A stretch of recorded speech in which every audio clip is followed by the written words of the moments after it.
Welcome back, everybody. I hope that you found writing your lament to be a helpful practice, and I encourage you to continue to do that.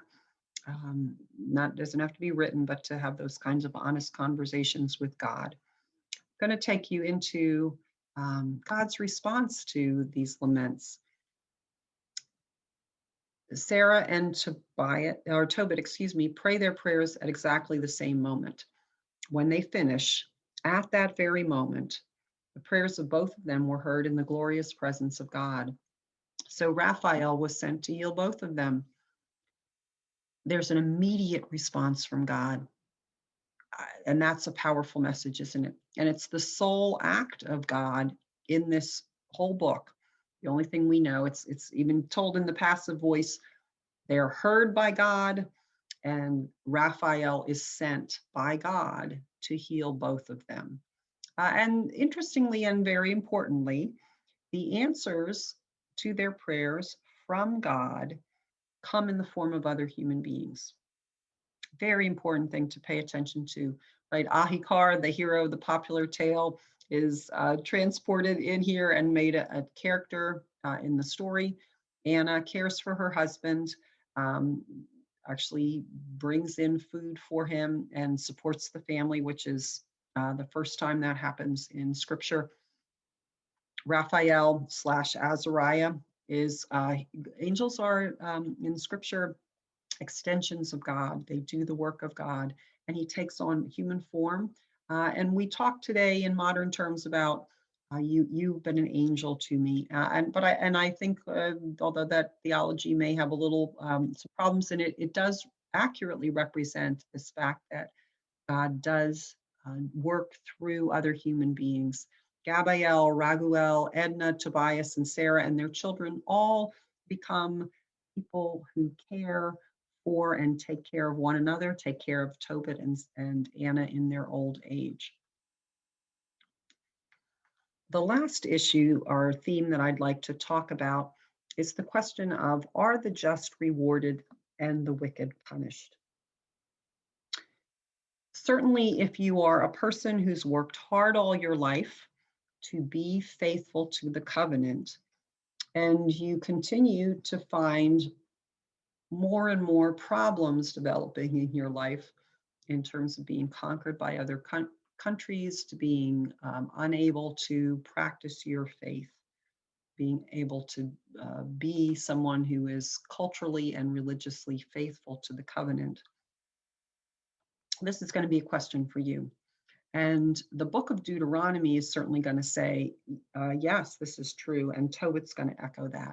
But if without jumping ahead so far here, look at what's happened in the story to kind of place this question before us. First of all, God's allowed other nations to conquer the Israelites, right? God, who set them free from slavery, said, you are my people, I'm giving you this land, it's going to be always your land, and I'm setting up a king and establishing his dynasty, and there'll be a king forever. And then God lets other nations come in and conquer and even disperse the Israelites throughout their world. What do you make of that? And then Tobit lives this exemplary life, and yet his life is threatened by Sennacherib. Even though he invites the poor to his Pentecost feast, even though he buries a murdered Jew, even though he observes purification laws, he's still blinded. And his wife even gets disgusted with him at the point where he doesn't believe that the bonus she brought home she earned. He says, you must have stolen this. And she loses her temper with him. Scholars say this is a very hard line to translate, but the gist of it is she kind of throws back in his face, yeah, see, all your good deeds aren't worth anything. Says, where are your acts of charity? Where are your righteous deeds? These things are known about you, and everybody knows that it doesn't pay off. And they suffer even more. They send Tobias off to bring the money back, and he's delayed by a 2-week-long wedding feast. But then they're even suffering more because they think that they've lost their only child. The book certainly, the answer that it provides is a resounding yes. You may have to wait, but this will happen within your lifetime. And the story shows the courage of believers as well as the faithfulness of God. You have to be courageous, and God will be faithful to you. Um, Deuteronomy clearly says there's a right way to live, and God affirms you by rewarding it. And that's exactly what happens in Tobit. So if you want to like just be able to see how this is the basic theology of Deuteronomy, go to chapter 6, and it's spelled out very clearly there in verses 2 and 18. Do what is right and good in the sight of the Lord, so that it may go well with you. But if you worship other gods, verse 15 tells us, the anger of the Lord your God would be kindled against you, and he would destroy you from the face of the earth. Not just punish you, destroy you from the face of the earth. You're obliterated. There we go. I quoted here a few of the verses from Tobit's prayer of praise after Raphael reveals himself and departs. It's full of references and quotes from other texts, but it reiterates this kind of theology, and even goes so far as to say Israel will be restored, Jerusalem will be rebuilt, built in splendor as a jeweled city, and reminiscent of Isaiah, Gentiles will even flock from all the ends of the earth to come in. So just a few verses that I pulled out to look at that echo these themes that are why I'm saying that the book says, yes, indeed, God rewards the just. A bright light will shine to all the ends of the earth. Many nations will come to you, Jerusalem, from far away.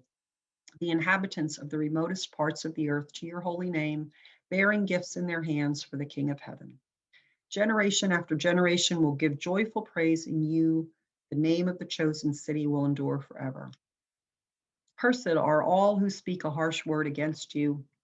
Cursed are all who conquer you and pull down your walls, all who overthrow your towers and set your homes on fire. But blessed forever will be all who revere you. For Jerusalem will be built as God's house for all ages. How happy I will be if a remnant of my descendants should survive to see your glory and acknowledge the King of heaven.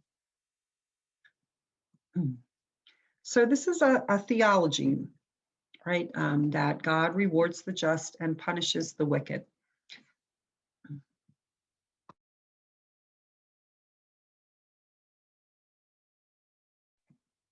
All theologies are efforts to explain who God is. And so they have limitations to them. This idea, though, is a powerful piece of Judeo-Christian theology.